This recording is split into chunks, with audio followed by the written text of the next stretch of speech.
आपके ऊपर भी आरोप इस तरह से लगाए जाते रहे हैं कि 10,000 15,000 करके मतलब बांटा जाता है, क्या कहेंगे इस पर? ये सब बेबुनियाद आरोप है, ये फालतू की बातें हैं। ऐसी कोई स्थिति नहीं है। पंचायत प्रतिनिधि छोटे प्रतिनिधि होते हैं, जमीनी प्रतिनिधि होते हैं, गांव के होते हैं, तो हर बड़ी मछली छोटी मछली को उसी दृष्टि से देखता है।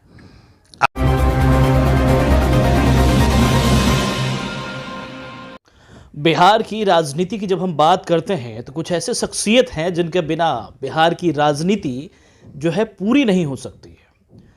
उन्हीं में से एक शख्सियत के पास आज हम बैठे हैं, उनसे बातचीत करेंगे व्यक्ति विशेष में। नमस्कार, न्यूज एक्सप्रेस इंडिया देख रहे हैं आप, मैं प्रिंस राज।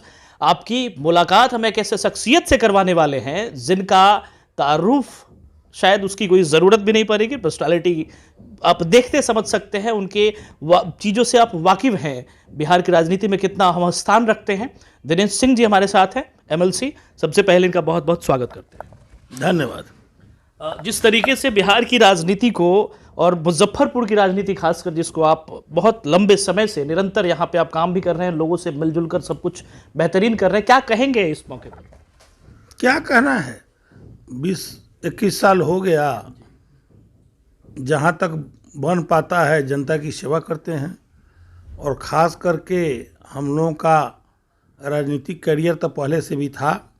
95 में भी चुनाव लड़े थे हम, 85 में भी लड़े थे, लेकिन हम लोग की सफलता जो शुरू हुई वो पंचायती राज का जब चुनाव हुआ, तो पंचायती राज के उपज हम लोग हैं।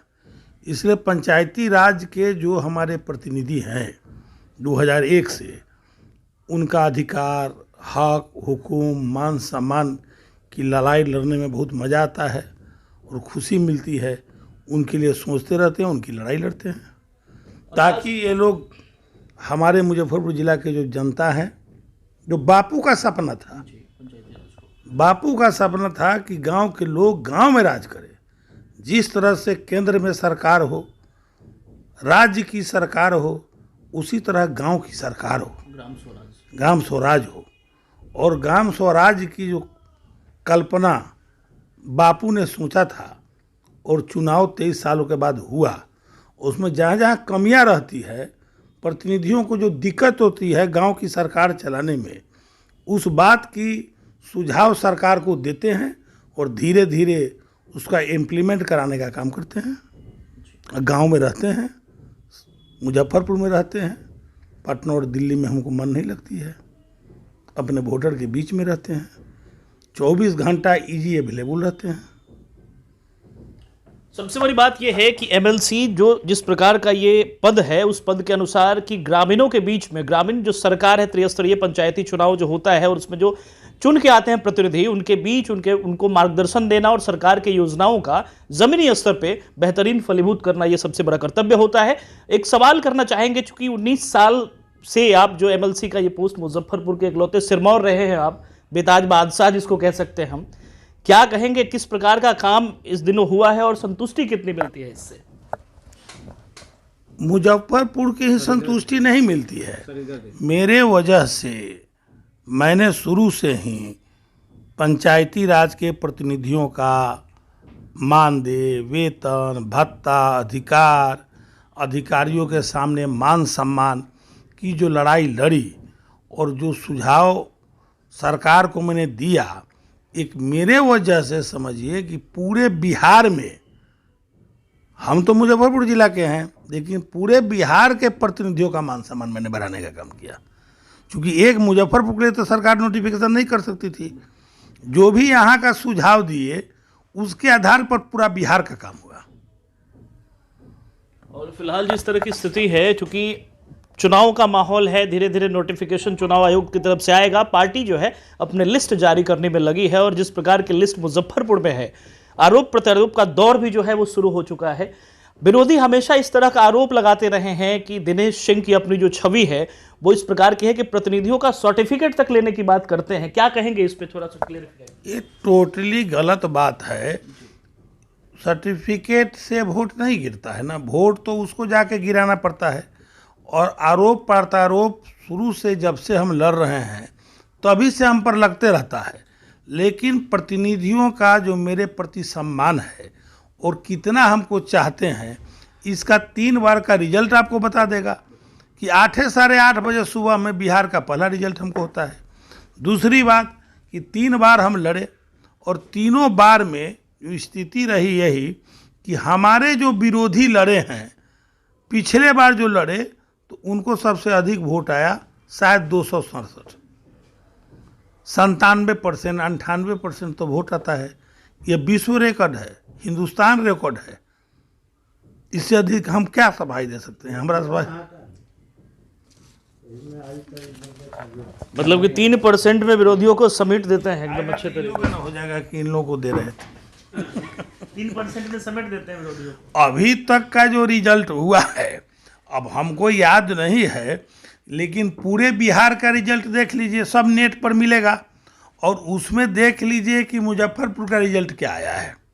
3 बार का जो रिजल्ट है वो मुजफ्फरपुर का क्या है, देख लीजिए। विरोधी इस प्रकार का लगभग आरोप लगाते रहते हैं कि एमएलसी का चुनाव बिहार में खासकर जो होता है उसमें पैसे की खूब मतलब स्थिति रहती है और पैसा जो है प्रतिनिधियों को बांटा जाता है। आपके ऊपर भी आरोप इस तरह से लगाए जाते रहे हैं कि 10,000 15,000 करके मतलब बांटा जाता है, क्या कहेंगे इस पर? ये सब बेबुनियाद आरोप है, ये फालतू की बातें हैं। ऐसी कोई स्थिति नहीं है।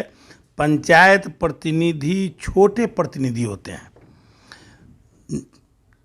जमीनी प्रतिनिधि होते हैं, गांव के होते हैं, तो हर बड़ी मछली छोटी मछली को उसी दृष्टि से देखता है। आप देखिएगा पार्लियामेंट में क्या होता है। कई बार देखे हैं कि पार्लियामेंट का सरकार गिरी है, बनी है, बिहार की गिरती है, बनती है, तो क्या होता है। अब छोटे प्रतिनिधि है तो किसी को आरोप लगा देना कि हमारे प्रतिनिधि जो वार्ड हैं, मुखिया हैं, जिला परिषद हैं, उन पर ये कह देना कि पैसे पर बिकते हैं, ये हमारे जो बोलते हैं हमारे प्रतिनिधियों का अपमान है। और ये अपमान, ये आरोप अगर कोई लगाएगा तो बर्दाश्त नहीं किया जाएगा। जो आरोप लगाएगा या तो उसको साबित करना पड़ेगा और न तो उस पर मानहानि का मुकदमा होगा।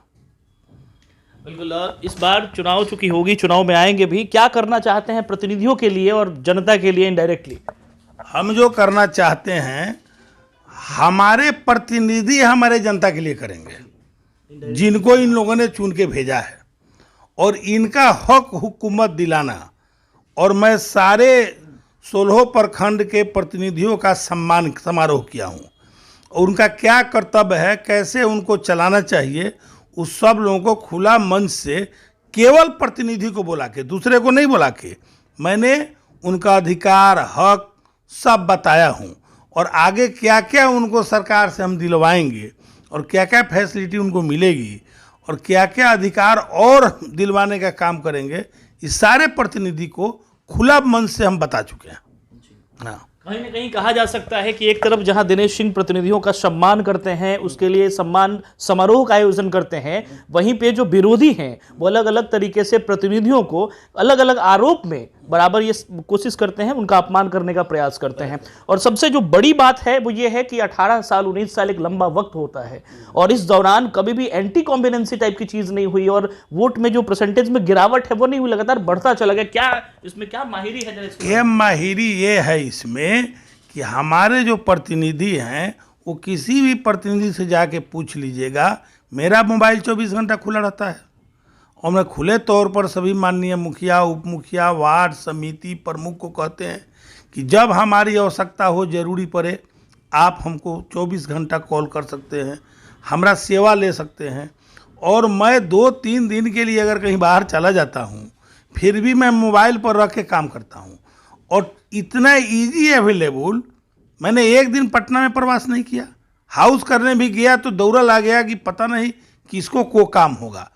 इतना हम प्रतिनिधियों से जुड़े रहते हैं, हम कंटिन्यू शहर में, जिला में बैठे रहते हैं, निरंतर हमारा कांटेक्ट ऐसा रहता है कि आइएगा हमारे आवास पर तो सुबह में पाइएगा कि हमारे जो वोटर है वो एवरेज प्रतिदिन 500 आदमी कम से कम डायरेक्ट हमसे कांटेक्ट करते हैं और अपना कोई ना कोई काम लेके हमारे पास आते हैं। इस तरह से सारे प्रतिनिधि, सारे मुखिया, सारे वार्ड, सारे समिति हमारे डायरेक्ट कांटेक्ट में रहते हैं, हम उनके लिए इजी गोइंग, माने हमेशा उनकी सेवा के लिए अवेलेबल रहते हैं। मैंने भरसक कोशिश करता हूँ कि कोई हमसे नाराज रहता ही नहीं, उनसे एक कदम आगे बढ़ के उनका काम करते हैं। चलिए एक सवाल पूछ लेते हैं, थोड़ा सा अतीत में चलते हैं और पूछते हैं कि पारू के सुदूर गांव के इलाके से मुजफ्फरपुर छोड़िए बिहार का सिरमौर बनना कैसा लगता है और ये यात्रा कैसी रही, इसकी शुरुआत कैसे हुई थी? इसकी सारी शुरुआत जो है, हमको यहाँ तक लाने का श्रेय, मैं यहाँ तक पहुँचा, पत्नी एमएलए बन गई, फिर वो मेंबर ऑफ पार्लियामेंट बन गई। ये सारा शुरुआत का जड़ मुजफ्फरपुर जिला के पंचायती राज के प्रतिनिधियों का है। उन लोगों का स्नेह, प्यार, आशीर्वाद का श्रेय है कि हम यहाँ तक पहुँच गए। कहीं न कहीं तो शायद लोग एक एक कार्यकर्ता, पार्टी के कार्यकर्ता जोड़ते हैं, कार्यकर्ता छोड़ते हैं, और जिला परिषद, मुखिया, वार्ड प्रमुख समिति, जिसको जिला में 6,500 जनप्रतिनिधि जुड़ा हो और उसका कार्यकर्ता हो, तो कितना बढ़ सकता है उसका कल्पना कर लीजिए। कहीं ना कहीं सबसे बड़ा कारण यही है कि आप एमएलसी का चुनाव ही चुनते हैं क्योंकि प्रतिनिधियों का सम्मान और उसके हक हकूक की लड़ाई जो है आप हमेशा कर सके। शायद सबसे बड़ा कारण यही है क्योंकि दिनेश सिंह जी की जो राजनीतिक हैसियत है वो ये है कि शायद बिहार में किसी पोस्ट पे अगर चुनाव लड़े तो उसका एक सकारात्मक रिजल्ट जरूर है। बिल्कुल। चलिए बहुत बहुत शुक्रिया दिनेश सिंह जी हमसे बातचीत करने के लिए। Thank you. जी हाँ, तो अभी आप देख रहे थे किस तरीके से बड़ी बेबाकी से इन्होंने बताया कि जो आरोप इनके ऊपर लगाए जा रहे थे वो किस तरीके से बेबुनियाद थे और कहीं ना कहीं जनप्रतिनिधियों का अपमान भी इन शब्दों के साथ होता है। तो लड़ाई, राजनीतिक लड़ाई हमेशा सम्मान की होनी चाहिए, ना कि अपमान की। देखते रहे न्यूज़ एक्सप्रेस इंडिया। नमस्कार।